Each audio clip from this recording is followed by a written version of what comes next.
the Sustainability Management Master's Program, you're answering one simple question. Do you care about your future generation? If you care about your kids, their grandkids, then you care about sustainability. And a sustainability manager is someone who has the tools to make people understand how they can contribute towards developing a sustainable world. We have both part-time and full-time students. Our curriculum is 30 hours. Instead of thesis, we have a research project course and a seminar course which provides them with the kind of research background they will need to be successful in their job.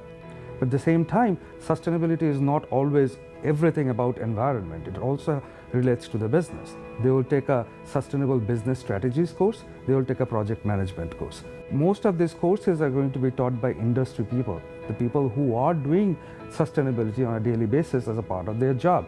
Any organization that has a large number of employees and has a physical infrastructure, they will have to have a sustainability office. If you have the passion to develop and maintain a sustainable world, come to us and we will help you shape your passion into a career which will create an impact.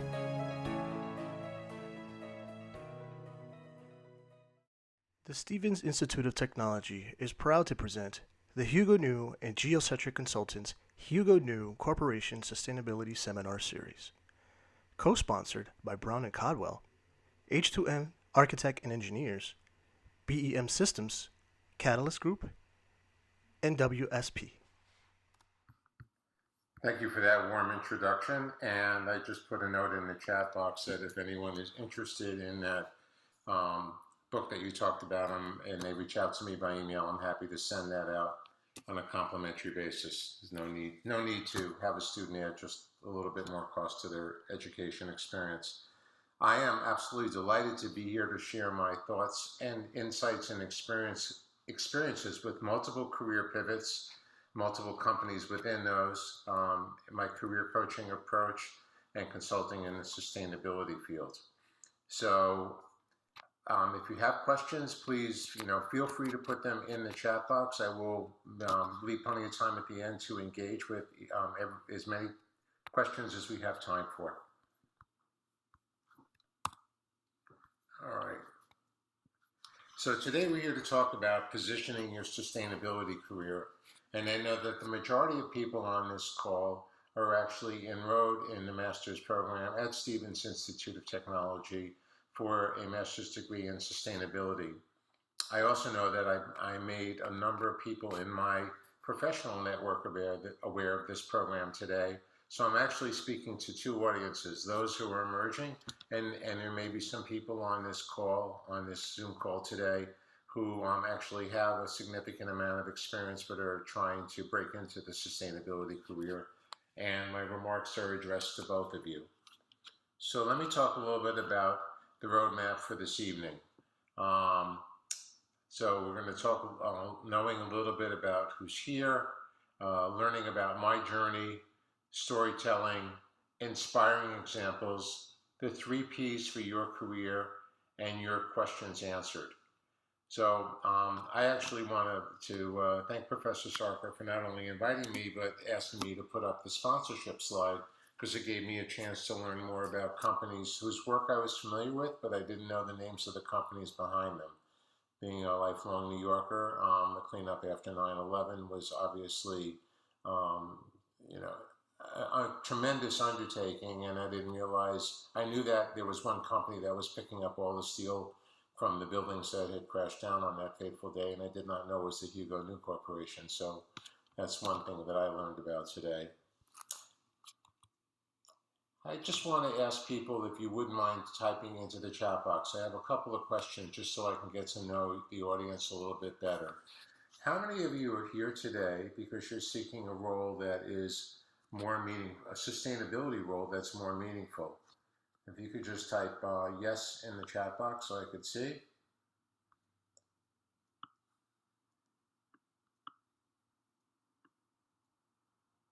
Thank you. And how many of you are here? Next question is, how many of you here today because you feel like applying for jobs feels like you're falling into a dark cyber hole that you never find your way out of?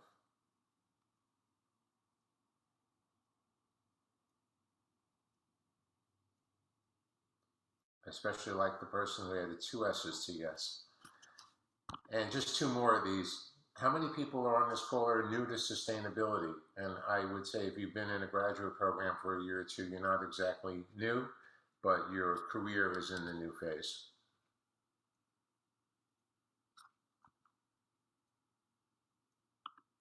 And finally, last question is, how many of you are here today because you are pivoting into an area that is new to you, either the sustainability field or a new job using skills that you've already acquired?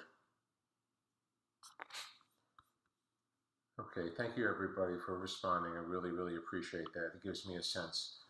So I'd like to share a little bit about why I'm sitting here on this screen, or if we were live, standing in front of you, talking about this topic, because I've walked this path a few times. Sustainability is actually my 3rd career, and I changed jobs within each of those careers. So I've got a wealth of experience both in the pre-digital age and the current digital age on how that works, and how to find some really creative ways to get to the right people, to get to the right opportunities, and better yet, to actually create your own opportunity. So my first career, I was actually a social worker. I was professionally affiliated.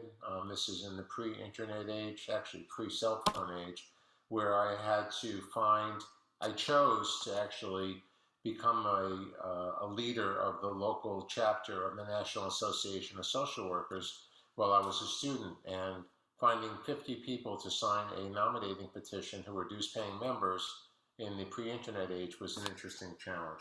But I ended up becoming the student representative in the New York City chapter of the NASW, and in that field, I learned a lot about the underpinnings of group facilitation, which really segues into my next career, which was marketing, research, strategy, and innovation at Fortune 500 companies, where I worked directly with the C-suite, answering business issues using a tool set of market research, new product development tools, and this was about the conceptual new product development as opposed to the engineering new product development. Got a lot of leadership training out of that, and I was responsible in my role of heading up market research. Last company was Guardian Life over a decade ago, doing thousands of focus groups and new product convention sessions where either I was moderating it or I hired consultants to moderate and get the information that we needed. So I, as Professor Schaefer introduced me, obtained my master's degree in sustainability management from Columbia University, and I expected that when I got that degree that I was going to get a mid-level job with all of my years of experience and then move up in the organization. And actually when I applied and I looked back prior to pivoting in sustainability, I realized that if I had added up all of the post-baccalaureate courses that I had taken at either a collegiate or a graduate level, that I should have had a master's degree, but I didn't, even though I had something like 67 credits after getting my undergraduate degree, which was in psychology and social work. So I went through this path and I ran into something that not a lot of headhunters, recruiters, or even career counselors will spend time talking about, but I ran into a lot of ageism. And my classmates were getting interviews for jobs that I was applying for, and I just wasn't even getting to the interview stage, even when I knew somebody really high up in the organization putting a request into HR to inquire about the status of my resume. So the actual path that emerged for me after I came out of graduate school was to become an entrepreneur. And honestly, no one is more surprised with that outcome than me. So I now do sustainability consulting in the reporting and programming area, and executive coaching tied to those projects, and career coaching. And I've actually been a coach for about 15 years, and that's a quick, interesting story.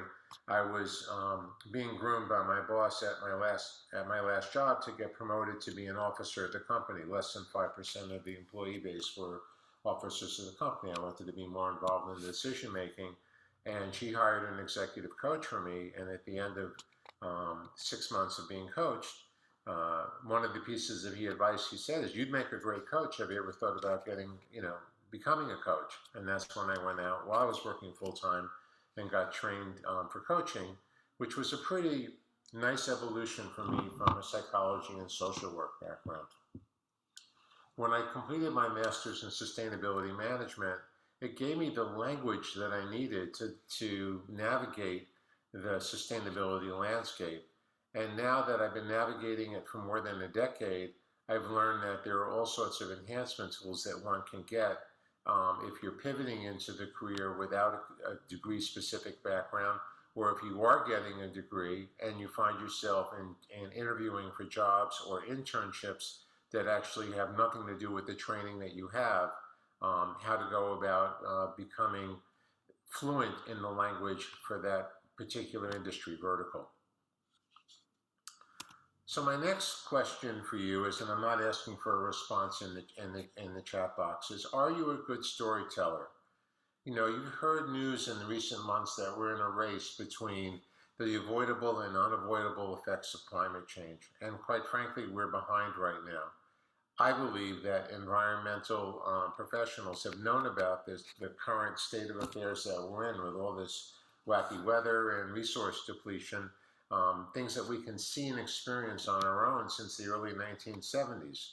So why haven't we done a better job of responding to those challenges? And I maintain that it's because so little in the way of climate-focused adaptation and mitigation was not accomplished because of the absence of an effective story. If you look at the fossil fuel extraction industry, if you look at agribusiness, they have done a much better job at framing the story, framing the issue, and therefore getting regulations bent to their will in ways that were favorable to them and didn't take into account what Mother Earth was asking for. So there are 6 principles of storytelling, and I'm referring to the work that Murray Nossel at Narrative has done. Number 1 is that humans... what did I do? I don't know, Daniela, what'd you do? You unmuted yourself? Are you there? Okay. So number 1 is that humans are hardwired for story, and that's why Facebook, Instagram, TikTok, streaming, probably a few others that I'm not aware of but that are coming on strong, are so popular. And number 2 is that everybody has a story. If you're in college and graduate school, went to an undergraduate school, you probably had to write one to get into college or get into your graduate program. Everybody can tell their story better is the 3rd principle. And within that, you want to be able to conjure scenes and people. So there's a parable that is used in business a lot, and I actually have a slightly different twist. That an individual is walking down the street and they come upon some bricklayers, and they go up to the first bricklayer and say, "What are you doing?" And the first bricklayer responds, "Well, I'm building a wall." And that individual goes to the next bricklayer and says, "What are you building?" And stops laying mortar and putting in brick and turns to the questioner and says, "I'm building a cathedral." Well, that's a pretty robust and rich image in that story. But the one that I like the best is the same individual goes up to the 3rd bricklayer and says, "And what are you doing?" And the 3rd one says, "I'm bringing people closer to God." Now, I'm not trying to bring religious overtones into it, but I think that that's a very rich metaphor for how to tell a story. And one of the other tools within telling a story is modulating your voice.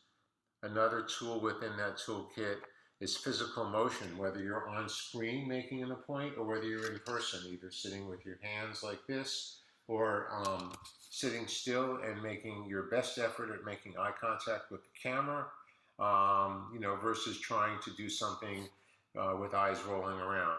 So as a personal example, these are my Zoom glasses because they are anti-glare, and they're actually large enough where you can see my eyes. They're also heavier than what I use as a regular pair of glasses, where the glare from my computer screen makes eye contact that much more difficult in a virtual environment.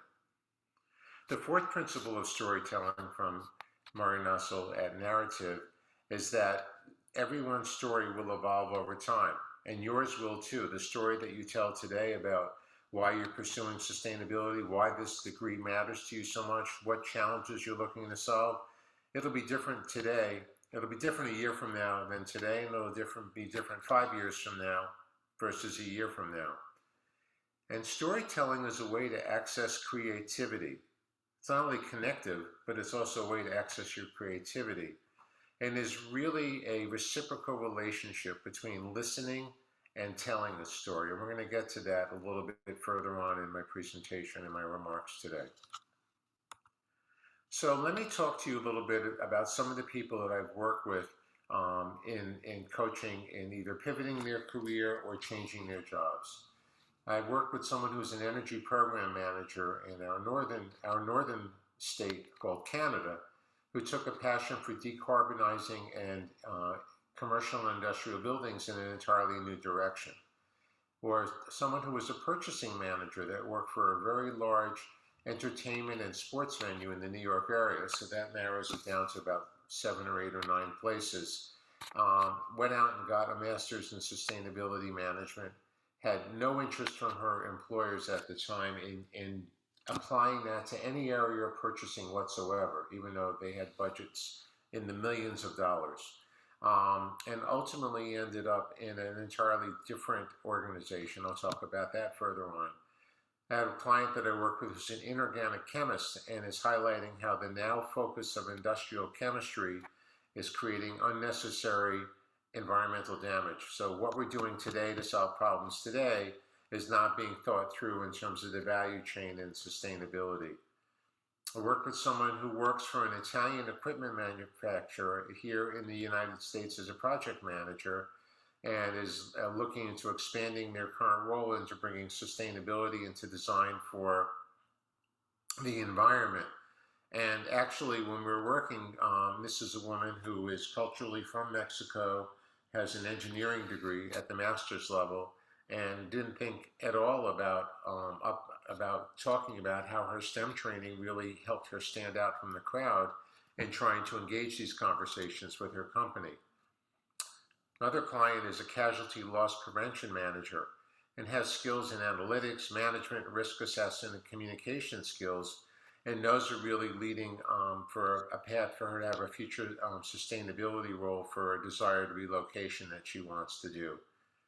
Another person that I've worked with is a financial publication sales director who now understands the undervalued relevance and importance of sales skills and integration effectively for clients and being able to tell their stories or connect with them about their stories. I worked with a client who's 77 years old and is looking to make a difference, has a background in chemical engineering with an MBA, and is creating new direction and purpose in the sustainability field by positioning their career. And the last one that I'll introduce you to is a digital marketing and data analyst who's integrating leadership and people skills into their talent portfolio. So I want to share with you why my clients now know how to position themselves better through personal stories. First of all, and I'm using motion here, believing in themselves and using years of even decades of accumulated wisdom. Now, accumulated wisdom comes not only from what you're learning in your classes, your capstone projects, your internships, but they also come from life experience of being a parent, being a member of your family, doing projects that are volunteer projects that may be totally unrelated to this in your community, either here where you're studying or from your home. Redefining personal and professional strengths, distinguishing between implementation and leadership, and there is a big difference between the two. Kind of the unicorn in the hiring world is someone who can both lead, implement, and do, all through the kind of the perfect trifecta. What I like to think of as the 80-20 rule of conversation. I talked earlier about the reciprocal relationship between listening and telling on the prior slide. And what I maintain is that when you're networking with someone, when you're interviewing with someone, that you should be talking less than 20% of the time and listening for 80% of the time or more. And that is where the opportunity for creating something new that doesn't exist in terms of a job opportunity, in terms of a project, comes together. Now, I mentioned that I've worked in Fortune 500 companies for decades in my prior career, and there's countless times that I've seen someone where the people who've been in the company for a very long time said, "How did that person get hired without any background or any technical expertise in X?" And what I came to learn over time is that they connected with somebody very senior in the organization, however they got there, and that person had a business challenge that they had been trying to address for a year or two or three. And all of a sudden, they realized in that conversation that the person who could solve that business problem for them was sitting right across the table. And where there was no position, a position was created. And where there was no budget, budget was found. And that person was onboarded and given a charter to go out and solve a problem that somebody very high in the organization hadn't found either the right resource, the right person, the right combination of skills and leadership within their organization, or even an advisory firm to take care of for them. And they went and created a new role because they met the right person who positioned himself the right way. And for that person who positioned himself the right way, they did a lot of listening and not that much talking. But when they spoke, it was powerful because they plugged right into what the need was. My clients also have been building their network, and they utilize their network effectively. I'm going to talk a little bit in a couple of more slides about some of the tricks around that.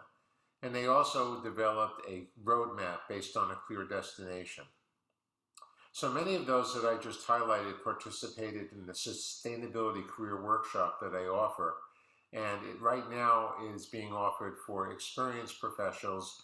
But as Professor Sarkar mentioned at the beginning, there is something for those of you who are in the master's program at Stevens that's being created specifically to support you who are either newly entering the workforce or just coming out with a degree and it's something that's totally different from your background.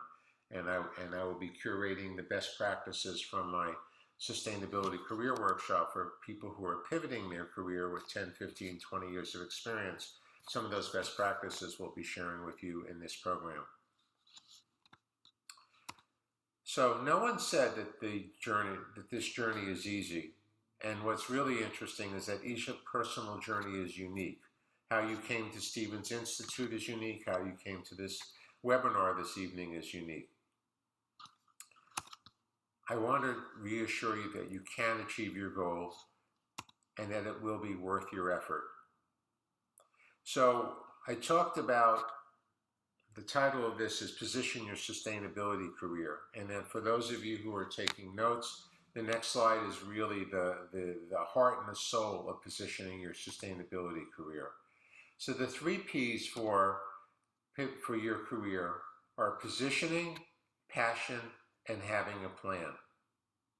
Positioning is really around how you are solving or presenting yourself to a potential employer or networking contact as a problem solver, as somebody who is skilled in a particular area. Now, one of the things that I cover in my Sustainability Career Workshop is I share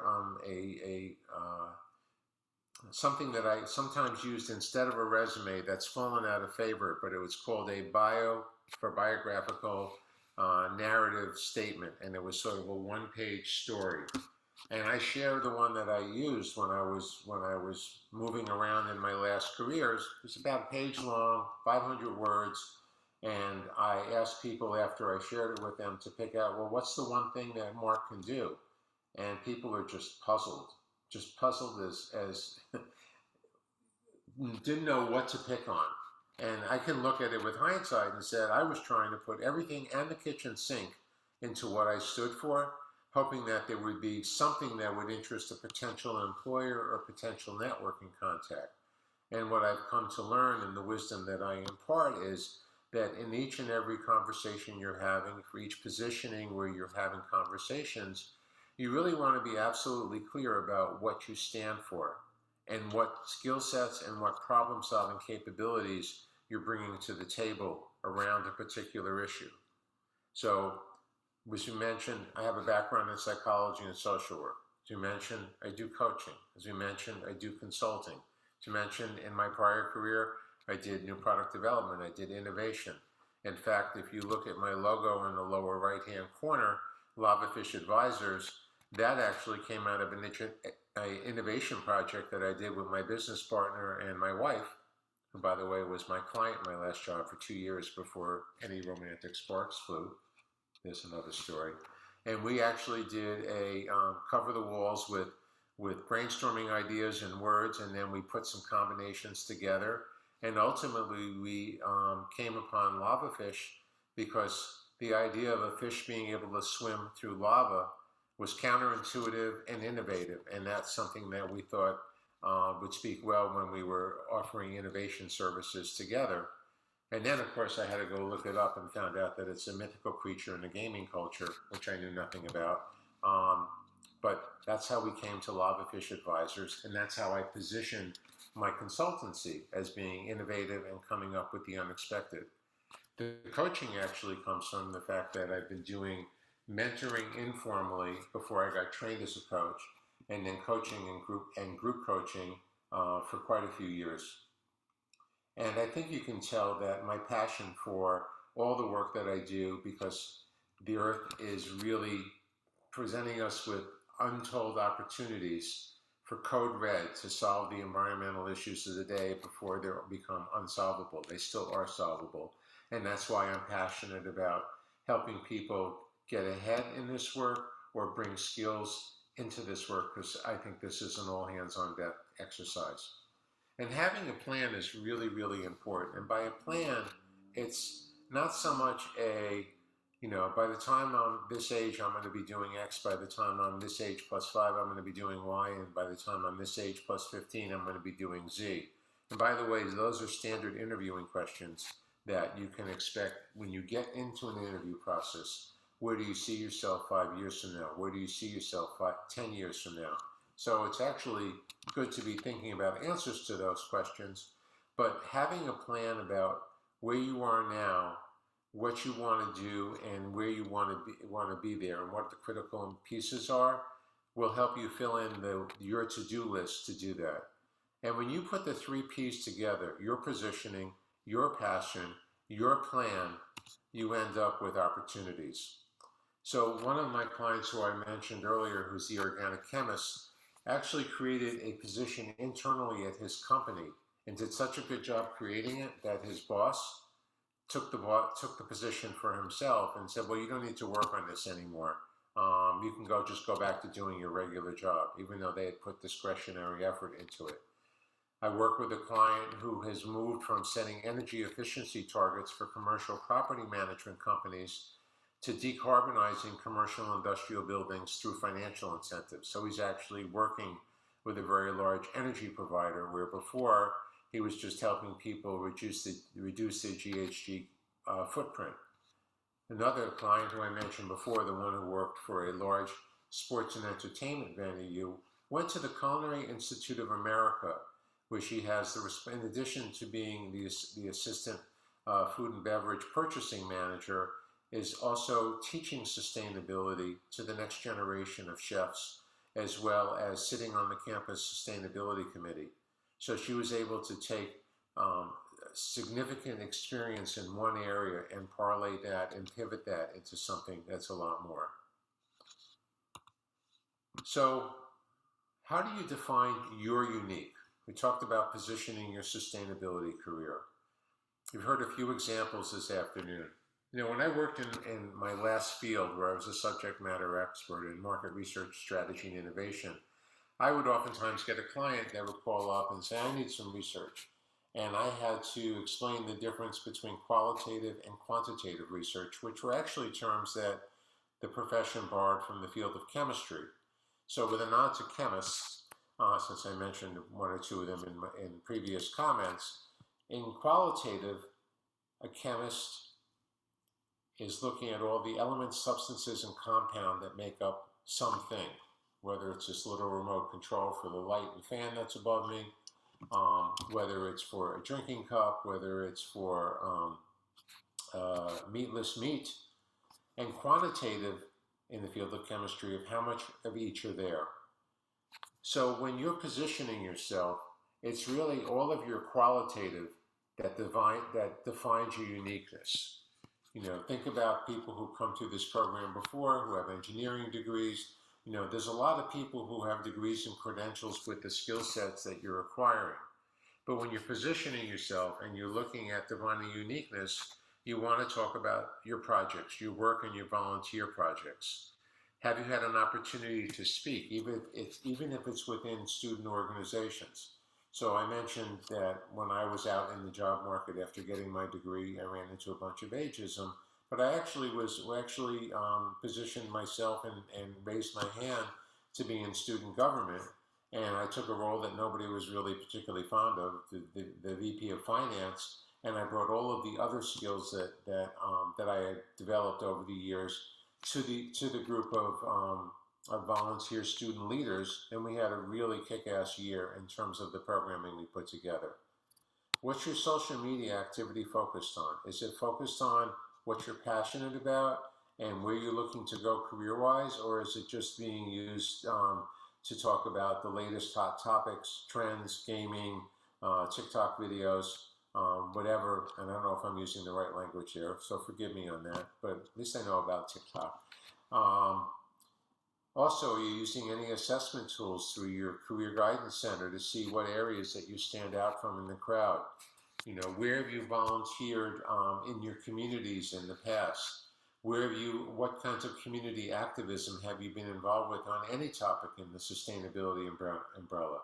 What types of personal pursuits do you have that you're interested in? The list goes.